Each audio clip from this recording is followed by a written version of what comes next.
मैं विजेंद्र शास्त्री, मंत्री आर्य समाज मंदिर पटियाला। सर, आज के कार्यक्रम के बारे में बताऊंगा। सर, मैं आपके दर्शकों को बताना चाहूँगा, आज का जो आर्य समाज मंदिर पटियाला में जो कार्यक्रम था, ये वेद प्रचार का कार्यक्रम था। इसको हम एनुअल फंक्शन के रूप में 5 दिन का ये हमारा कार्यक्रम था, जिसमें हमने यजुर्वेद पारायण यज्ञ किया है मानवता के कल्याण की कामना से। इस अवसर पर हमारे यहाँ पर आर्य जगत के बड़े उच्च कोटि के विद्वान संत सोमदेव जी आचार्य जी गुरुकुल समाई माधोपुर से यहाँ पधारे थे, और भजनोपदेशक आदरणीय भानु प्रकाश शास्त्री जी का रहा।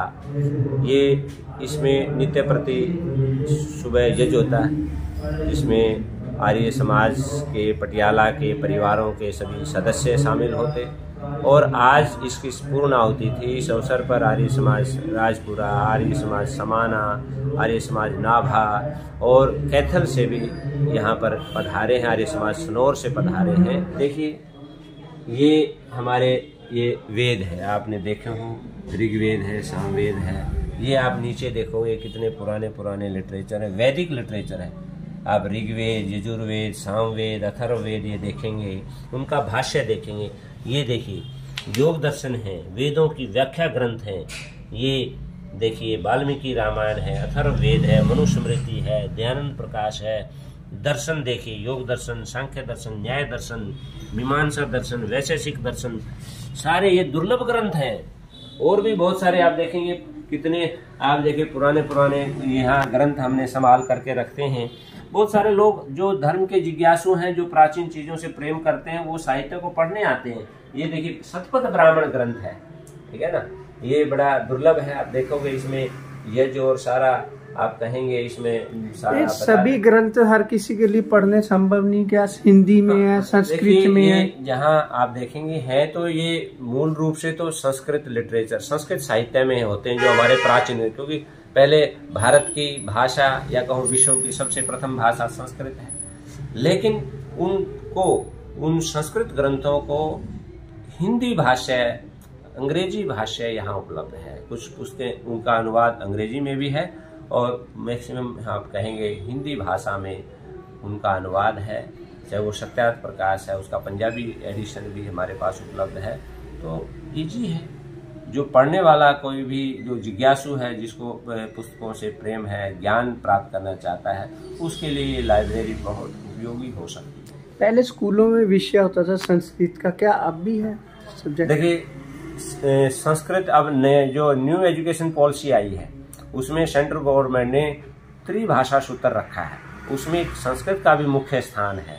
तो संस्कृत पहले तो थी ज़्यादा, लेकिन अब भी धीरे धीरे जो पंजाब में सरकार की ऐसी पॉलिसी रही, वो संस्कृत को इग्नोर किया गया। लेकिन अब न्यू एजुकेशन पॉलिसी में संस्कृत को एक जो उसको स्थान मिलना चाहिए वो मिल रहा है और मिलेगा, और आने वाले समय में ये संस्कृत जो है ये आगे बढ़ेगी। संस्कृत का ज्ञान विज्ञान जीवन के लिए उपयोगी बनेगी। हाँ, सीबीएसई का जो करिकुलम आया है एनसीईआरटी का, उसमें सभी स्कूलों में त्रिभाषा सूत्र लागू हुआ है।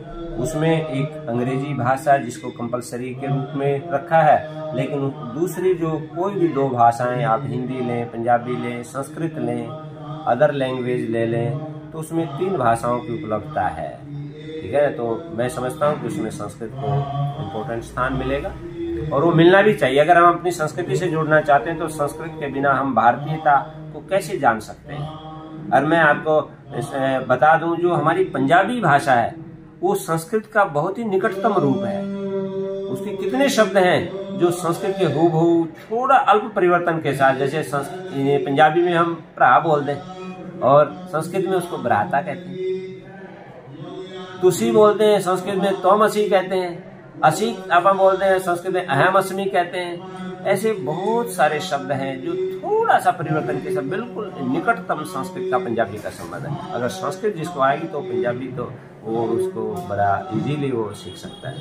संस्कृत है, ये वेदों का ज्ञान तभी होगा उन युवाओं को अगर वो, क्या संस्कृत जरूरी है उसके लिए? हाँ, देखिए, संस्कृत अगर पढ़ेंगे तो वो इजीली उसको समझ सकता है, क्योंकि अनुवाद तो देखो अनुवाद होता है, वो लेखक का जो भाष्यकर्ता उसका उस पर प्रभाव रहता है। अगर संस्कृत जानता है तो वो जो वैदिक लिटरेचर है उसको जल्दी से वो हृदयंगम कर लेगा, उसके भाव को समझ लेगा।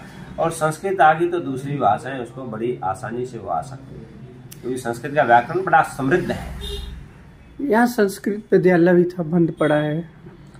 हाँ, ये देखिए, मैं कहता हूँ कि क्योंकि जो सरकार की पॉलिसीज हैं, सभी जो सरकारी विद्यालय हैं वहाँ संस्कृत की पोस्टें खत्म कर दी।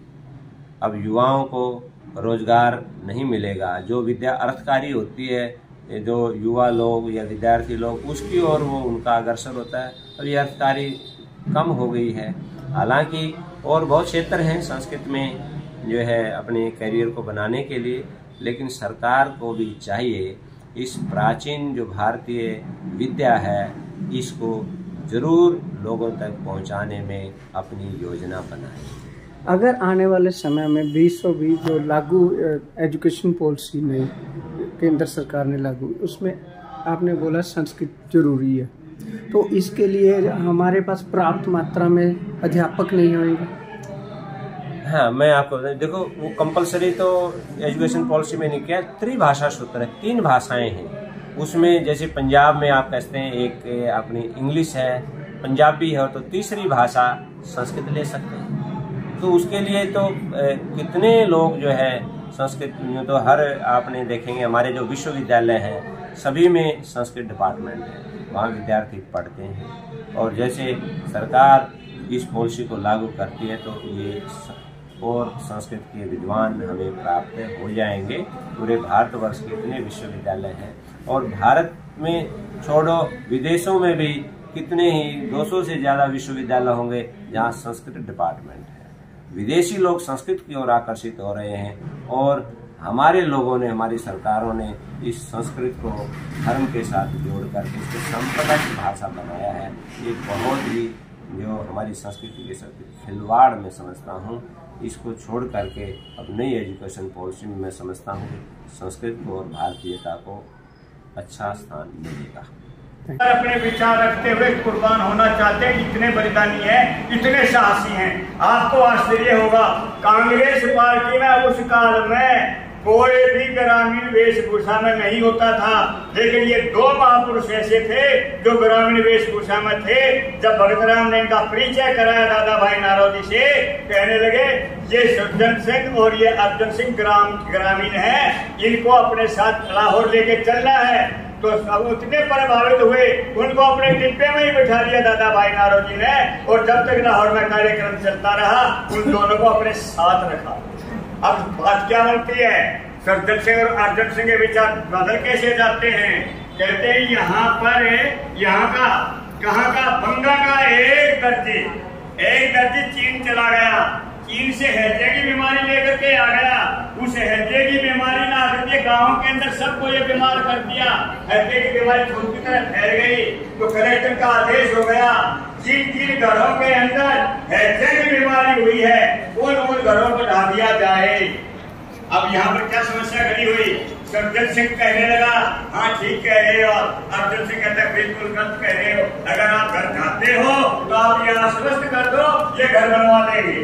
अर्जुन सिंह ने कहा आप ये आश्वस्त कर दो ये घर बनवा देंगे, क्योंकि किसानों का घर बनाना कोई आसान नहीं है, ये किसान बर्बाद हो जाएंगे, इसलिए महाराज आप इनके घर बनाने का आश्वासन दे दो।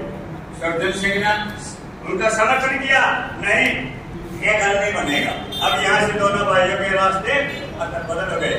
अब अर्जुन सिंह को उस समय क्या मिली चिंगारी, उसमें अर्जुन सिंह को चिंगारी मिली आर्य समाज की बहस ज्ञान के प्रवचन हो रहे।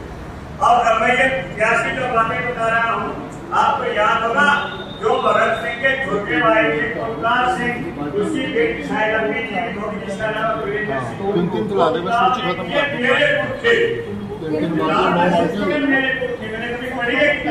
मुझे बैठे याद आ रही कि चर्चा चला रहे थे पंजाब की, तो मैंने कहा यार बहुत बड़ी चिंतन है।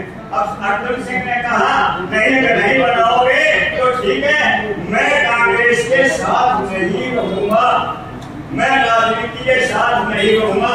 तो हमारे शायर लिखिए वो मेरे दादा ने, हमारे दादा ने ऊपर खाकर जमीन को तैयार करके और वहां पर एक बहुत बड़ा आलिशान भवन नहीं बनाया, बहुत बड़ा यज्ञ कुंड बनाया, बहुत बड़ा यज्ञ कुंड बनाया हमारे दादा अर्जुन सिंह ने। उस यज्ञ कुंड के अंदर सुविधाएं बना करके लाए और सवर्ण सिंह सुविधा बना के लाए, अजीत सिंह सुविधा बना के तैयार किया, इसने किसी सिंह ने, और बाद में कह देती है हमारे सर तो भगत सिंह ने तो, और उसने अपने पुरुषार्थ से हिंदी सीखी, उर्दू सीखी, संस्कृत सीखी, फारसी सीखी, प्रवचन करने सीखे, और कितने प्रवचन करता था।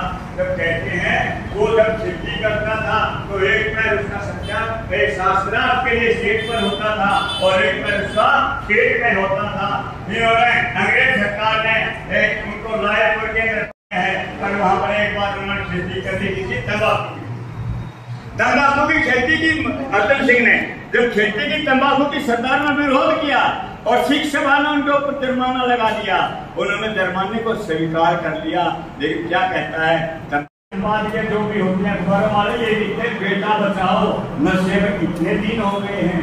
तो अर्जुन सिंह ने वो कार्य किया जो कार्य कोई नहीं कर पाया, और उसने वो लिखती है आगे लिखती, देखो कितने कमाल की बात लिखती है। वीरेंद्र सिंह को लिखती है, हिंदू मंदिर से लेकर के आर्य समाज के मंदिर की दूरी इतनी ज्यादा नहीं है जितनी गुरुद्वारे से लेकर के आर्य समाज की दूरी है। एक सिख परिवार में होते हुए गुरुद्वारे में जाने वाला वो व्यक्ति क्या कह रहा है, वो कहता है गुरु ग्रंथ साहब की शिक्षा प्राप्त करना तो क्या है, विश्वास है, और मत्था टेकना अंधविश्वास है। मत्था टेकना अंधविश्वास है। गुरुओं की शिक्षा को प्राप्त कर लेना, गुरु ग्रंथ साहब की शिक्षा को प्राप्त कर लेना, शिक्षा ग्रहण करना, ये क्या है, विश्वास है, और मत्था टेकना अंधविश्वास है। और बड़े कमाल की बात और लिख दी जो आपको आज तक नहीं पता है। इसी पाप आर्य समाज में जहां पर हम बैठे हैं, 11 अगस्त 1909 के ऊपर एक बहुत बड़ी विपदा आई। अगवानिता क्या है, एक वाटन नाम का यहाँ पर अधिकारी होता था, अंग्रेज अधिकारी, वो बहुत ही खतरनाक था। उस समय यहाँ का जो राजा होता था वो बेचारा अवैश्यक था, वैश्यक नहीं था, लेकिन वो अंग्रेजों के जो भी गवर्नर वगैरह होते थे उनके आदेशों की सिर झुका के पालना करता था, परंतु जनता के ऊपर उसका शेर की तरह दबाव पड़ता था, इतना भयंकर दबाव पड़ता था, जो वो कहते थे करते थे। वाटन ने ये सोचा अगर पहले यहाँ पर रहना है तो एक काम कर लो, सिखों को आर्य समाज को लड़ा दो, और लड़ाने के लिए यहाँ पर एक पतंगा छोड़ दिया और इन आर्य समाजों में सिख धर्म के बारे में गलत प्रचार किया जाता है, गलत कहा जाता है। इसलिए यहाँ पर हमारे 85 आर्य समाजी थे जिनके ऊपर केस चले, और एक यहाँ का सेवक था जिसका नाम था वीर खंडू सैनी। खंडू सैनी, वो वीर खंडू सैनी को 2 बार गिरफ्तार किया है। भारत के इतिहास में, कांग्रेस के इतिहास में, राजनीति के इतिहास में, क्रांतिकारियों के इतिहास में कहीं लिखा नहीं मिलेगा किसी भी व्यक्ति के, किसी भी संस्था के किसी सेवक को कैद में डाला हो, किसी सेवक को जेल में डाला हो, केवल इसलिए डाला गया था अब ये बता दे आर्य समाज में राजनीति के वक्त राज के बारे में क्या क्या कहा जा रहा है।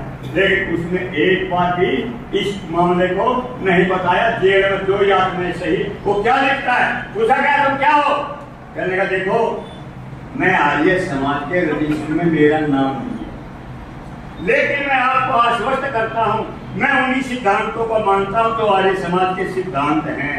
ये खंडू बोलता है इसलिए उसको जेल में डाल दिया गया। सबसे पहले तो परमपिता परमात्मा का मैं धन्यवाद करूंगा जिन्होंने इस कार्य को शुरू करवाने के लिए हमें प्रेरित किया और उनकी अनुकंपा से ये कार्य संपन्न हुआ। तो हम सब मिलकर के परमपिता परमात्मा का बहुत आभार प्रकट करते हैं। उनके साथ साथ हम पूज्य आचार्य सोमदेव जी का, प्रिय भाई भानु प्रकाश जी का, उनके साथी संजय जी का, और आए हुए सभी समाजों से, नाथा से, समाना से, संदौर से, सुनौर से, सभी बंधुओं का बहुत, कैथल की बहनों का बहुत बहुत आभार प्रकट करता हूँ। और प्रिय भाई हमारे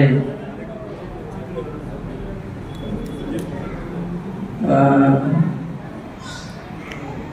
है बैजनाथ जी का और बहन जी का बहुत आभार प्रकट करता हूँ। और हमारा सौभाग्य कि आज इन सब विभूतियों के साथ साथ मैं ये कहूँगा कि हमारे बहुत ही प्रिय आदरणीय भाई महात्मा बसंत आर्य जी, मैं विजेंद्र शास्त्री, मंत्री आर्य समाज मंदिर पटियाला।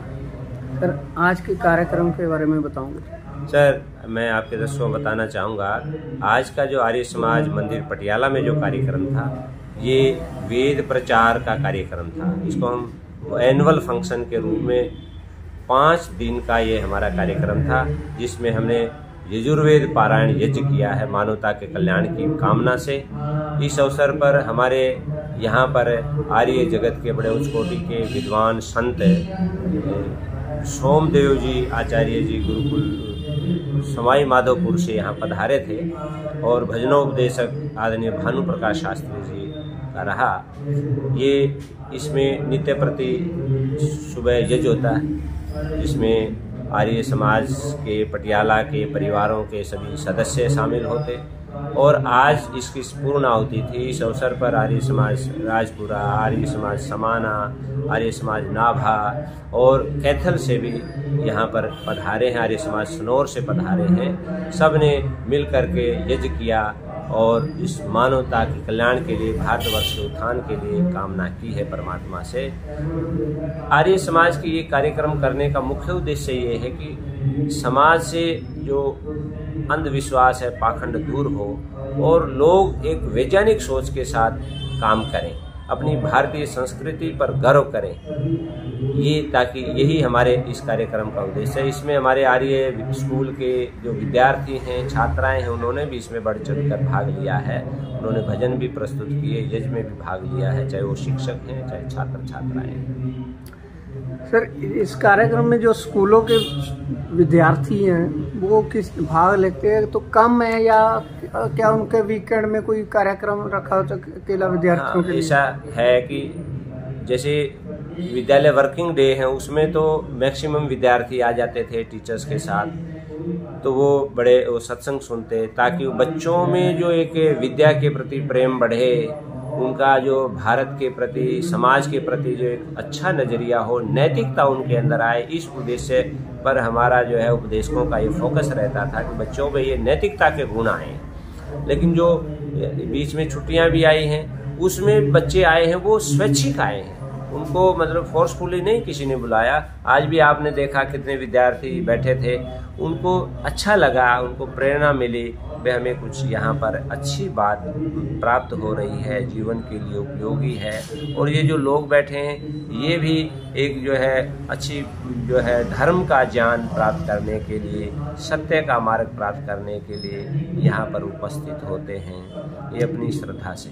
जो आजकल इंटरनेट का युग है, मोबाइल का, तो वेदों का ज्ञान इन युवा पीढ़ी को, जो हमारे वेद हैं उनके ज्ञान के लिए कैसे जोड़ा जा सकता है इन बच्चों स्टूडेंट्स? देखो, ये जो मीडिया है, इंटरनेट का ज़माना है, इससे हम ये हमारे लिए बहुत उपयोगी भी है अगर इसको सही ढंग से हम उपयोग करेंगे। और ये बच्चे अगर इसका दुरुपयोग करेगा कोई भी व्यक्ति या इस पर समय व्यर्थ करेगा तो उसके जीवन के लिए घातक भी हो सकता है। यही बातें यहाँ पर बताई गई हैं ताकि हमारा अपने ऊपर नियंत्रण हो, कब हमें मीडिया का प्रयोग करना है, कब मोबाइल का, इंटरनेट का प्रयोग करना है, संयम के साथ में अपनी जो है पढ़ाई है उसको इम्पोर्टेंट करना है। हालांकि मीडिया हमें पूरी दुनिया की जानकारी देता है, पढ़ाई के लिए भी बहुत उपयोगी है, ताकि बच्चों को ये एक मंत्र दिया गया है यहाँ पर, वो इस मीडिया का सही उपयोग करें ताकि उसके जीवन का वो निर्माण करने में उसका सहायक हो, बाधक ना हो। हाँ, मैं आपको ये बताना चाहूँ आपके सभी दर्शकों को कि ये जो आर्य समाज पटियाला है ये बड़ा ऐतिहासिक आर्य समाज है और ये हमारी जो भारतीय ऋषि मुनियों की जो संस्कृति है उसके साथ जुड़ा हुआ और उसको प्रसारित करता है। जैसे आपने सेहत की बात की तो उसके लिए योग जो बड़ा उपयोगी है और यहाँ आर्य समाज में हर रोज डेली योग क्लास चलती है शाम को, स्पेशल फॉर लेडीज। यहाँ हमारे योग शिक्षक है जो पतंजलि से योगा शिक्षक है, वो बहन यहाँ योगा सिखाती हैं और बहुत सारी महिलाएं यहाँ आकर के स्वास्थ्य लाभ प्राप्त करती हैं। उसमें छुट्टी के दिनों में बच्चे भी आ जाते हैं। तो ये हमारा आर्य समाज का एक प्रकल्प है भी सेहत सभी स्वस्थ रहें। और दूसरी मैं बात बताना चाहूँ, आर्य समाज पटियाला एक यहाँ पुस्तकालय है जिसमें वैदिक लिटरेचर आपको पढ़ने को मिलेगा, चाहे वो वेद हैं, दर्शन ग्रंथ हैं, उपनिषदें हैं, रामायण है, महाभारत है, प्राचीन लिटरेचर, वो सब यहाँ हमारे पास उपस्थित होता है और वो जब मर्जी आकर के यहाँ बैठ कर के वो पढ़ सकते हैं। तीसरी जो बात है, आर्य समाज पटियाला एक हेम्योपैथी डिस्पेंसरी चलाता है। यहाँ वो सोमवार को डॉक्टर साहब आते हैं और वो हेम्योपैथी डिस्पेंसरी यहाँ चलती है। यहाँ आसपास के लोग जो है अपनी सेहत को अच्छा रखें। तो ये हमारा प्रयास है समाज कल्याण के लिए। ये हमारे ये वेद है, आपने देखे हो, ऋग्वेद है, सामवेद है। ये आप नीचे देखोगे कितने पुराने पुराने लिटरेचर है, वैदिक लिटरेचर है। आप ऋग्वेद, यजुर्वेद, सामवेद, अथर्ववेद ये देखेंगे, उनका भाष्य देखेंगे। ये देखिए योग दर्शन है, वेदों की व्याख्या ग्रंथ हैं। ये देखिए वाल्मीकि रामायण है, अथर्ववेद है, मनुस्मृति है, दयानंद प्रकाश है। दर्शन देखिए, योग दर्शन, सांख्य दर्शन, न्याय दर्शन, मीमांसा दर्शन, वैशेषिक दर्शन, सारे ये दुर्लभ ग्रंथ हैं। और भी बहुत सारे आप देखेंगे कितने, आप देखिए पुराने पुराने यहाँ ग्रंथ हमने संभाल करके रखते हैं। बहुत सारे लोग जो धर्म के जिज्ञासु हैं, जो प्राचीन चीजों से प्रेम करते हैं, वो साहित्य को पढ़ने आते हैं। ये देखिए शतपथ ब्राह्मण ग्रंथ है, ठीक है ना, ये बड़ा दुर्लभ है। आप देखोगे इसमें यज्ञ और सारा आप कहेंगे इसमें सारा सभी ग्रंथ हर किसी के लिए पढ़ने संभव नहीं, क्या हिंदी में है, संस्कृत में है। जहाँ आप देखेंगे है तो ये मूल रूप से तो संस्कृत लिटरेचर, संस्कृत साहित्य में होते हैं जो हमारे प्राचीन है, क्योंकि पहले भारत की भाषा या कहूँ विश्व की सबसे प्रथम भाषा संस्कृत है। लेकिन उनको, उन संस्कृत ग्रंथों को हिंदी भाष्य, अंग्रेजी भाष्य यहाँ उपलब्ध है। कुछ पुस्तकें उनका अनुवाद अंग्रेजी में भी है और मैक्सिमम आप कहेंगे हिंदी भाषा में उनका अनुवाद है। चाहे वो सत्यार्थ प्रकाश है, उसका पंजाबी एडिशन भी हमारे पास उपलब्ध है। तो इजी है, जो पढ़ने वाला कोई भी जो जिज्ञासु है, जिसको पुस्तकों से प्रेम है, ज्ञान प्राप्त करना चाहता है, उसके लिए लाइब्रेरी बहुत उपयोगी हो सकती है। पहले स्कूलों में विषय होता था संस्कृत का, क्या अब भी है सब्जेक्ट? देखिए संस्कृत अब नए जो न्यू एजुकेशन पॉलिसी आई है उसमें सेंट्रल गवर्नमेंट ने त्रिभाषा सूत्र रखा है, उसमें संस्कृत का भी मुख्य स्थान है। तो संस्कृत पहले तो थी ज़्यादा, लेकिन अब भी धीरे धीरे जो पंजाब में सरकार की ऐसी पॉलिसी रही, वो संस्कृत को इग्नोर किया गया। लेकिन अब न्यू एजुकेशन पॉलिसी में संस्कृत को एक जो उसको स्थान मिलना चाहिए वो मिल रहा है और मिलेगा। और आने वाले समय में ये संस्कृत जो है ये आगे बढ़ेगी, संस्कृत का ज्ञान विज्ञान जीवन के लिए उपयोगी बनेगी। ये जो नई एजुकेशन पॉलिसी है 2020, इसमें क्या ये सीबीएसई बोर्ड सभी स्कूलों में संस्कृत विषय होगा? हाँ, सीबीएसई का जो करिकुलम आया है एनसीईआरटी का, उसमें सभी स्कूलों में त्रिभाषा सूत्र लागू हुआ है।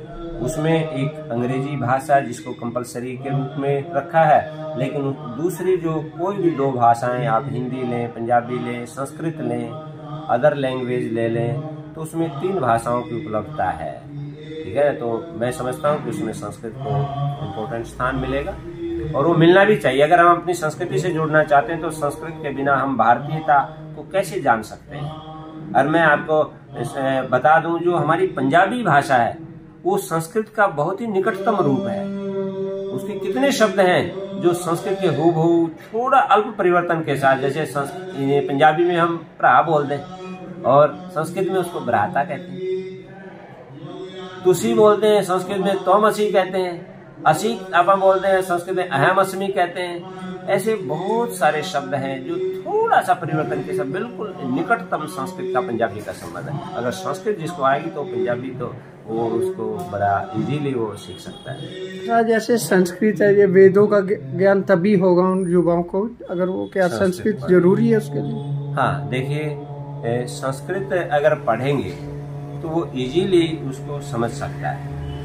क्योंकि अनुवाद तो देखो अनुवाद होता है, वो लेखक का जो भाष्य करता है उसका उस पर प्रभाव रहता है। अगर संस्कृत जानता है तो वो जो वैदिक लिटरेचर है उसको जल्दी से वो हृदयंगम कर लेगा, उसके भाव को समझ लेगा। और संस्कृत आ गई तो दूसरी भाषाएं उसको बड़ी आसानी से वो आ सकती है, क्योंकि संस्कृत का व्याकरण बड़ा समृद्ध है। यहाँ संस्कृत विद्यालय भी था, बंद पड़ा है। हाँ, ये देखिए मैं कहता हूँ कि क्योंकि जो सरकार की पॉलिसीज हैं, सभी जो सरकारी विद्यालय हैं वहाँ संस्कृत की पोस्टें खत्म कर दी। अब युवाओं को रोजगार नहीं मिलेगा। जो विद्या अर्थकारी होती है, जो युवा लोग या विद्यार्थी लोग उसकी ओर वो उनका अग्रसर होता है। अब ये अर्थकारी कम हो गई है। हालांकि और बहुत क्षेत्र हैं संस्कृत में जो है अपने करियर को बनाने के लिए, लेकिन सरकार को भी चाहिए इस प्राचीन जो भारतीय विद्या है इसको जरूर लोगों तक पहुंचाने में अपनी योजना बनाए। अगर आने वाले समय में 2020 जो लागू एजुकेशन पॉलिसी ने केंद्र सरकार ने लागू, उसमें आपने बोला संस्कृत जरूरी है, तो इसके लिए हमारे पास पर्याप्त मात्रा में अध्यापक नहीं होंगे। हाँ, मैं आपको बताऊं, देखो वो कंपलसरी तो एजुकेशन पॉलिसी में नहीं किया। त्रिभाषा सूत्र है, 3 भाषाएं हैं उसमें। जैसे पंजाब में आप कहते हैं एक अपनी इंग्लिश है, पंजाबी है, तो तीसरी भाषा संस्कृत ले सकते हैं। तो उसके लिए तो कितने लोग जो है संस्कृत, तो हर आपने देखेंगे हमारे जो विश्वविद्यालय हैं सभी में संस्कृत डिपार्टमेंट है, वहाँ विद्यार्थी पढ़ते हैं। और जैसे सरकार इस पॉलिसी को लागू करती है तो ये और संस्कृत के विद्वान हमें प्राप्त हो जाएंगे। पूरे भारतवर्ष के इतने विश्वविद्यालय हैं, और भारत में छोड़ो विदेशों में भी कितने ही 200 से ज़्यादा विश्वविद्यालय होंगे जहाँ संस्कृत डिपार्टमेंट है। विदेशी लोग संस्कृत की ओर आकर्षित हो रहे हैं, और हमारे लोगों ने, हमारी सरकारों ने इस संस्कृत को धर्म के साथ जोड़ करके इसको संपदा की भाषा बनाया है। ये बहुत ही जो हमारी संस्कृति के साथ खिलवाड़ में समझता हूँ। इसको छोड़ करके अब नई एजुकेशन पॉलिसी में मैं समझता हूँ कि संस्कृत को और भारतीयता को अच्छा स्थान मिलेगा। Thank you.